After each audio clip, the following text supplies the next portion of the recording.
পুষ্টিগুণের দিক বিবেচনা করে যদি আমরা খাবারের একটা তালিকা তৈরি করি, সে তালিকার প্রথম সারিতেই থাকবে মধুর নাম।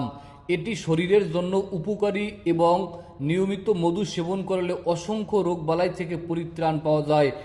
এটা বৈজ্ঞানিকভাবে প্রমাণিত। মধুতে প্রায় ৪৫টি খাদ্য উপাদান থাকে। ফুলের পরাগের মধুতে থাকে ২৫ থেকে ৩৭% গ্লুকোজ, ৩৪ থেকে ৪৩% ফ্রুক্টোজ, আরও থাকে ২২% অ্যামাইনো অ্যাসিড, ২৮% খনিজ লবণ এবং ১১% এনজাইম। এতে চর্বি ও প্রোটিন নেই।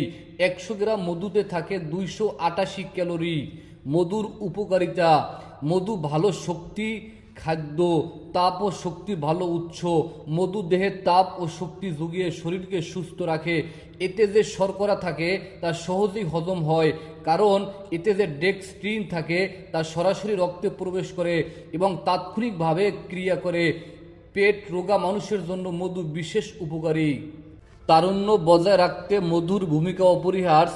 এটি অ্যান্টিঅক্সিডেন্ট যা ত্বকের রং ও ত্বক সুন্দর করে। ত্বকের ভাঁজ পড়া, শরীরের সামগ্রিক শক্তি ও তারুণ্য বাড়ায়। মধুর গুরুত্বপূর্ণ উপকরণ ক্যালসিয়াম। ক্যালসিয়াম দাঁত, হাড়, চুলের গোড়া শক্ত রাখে। এতে রয়েছে ভিটামিন বি কমপ্লেক্স, যা রক্ত শূন্যতা ও কোষ্ঠকাঠিন্য দূর করে।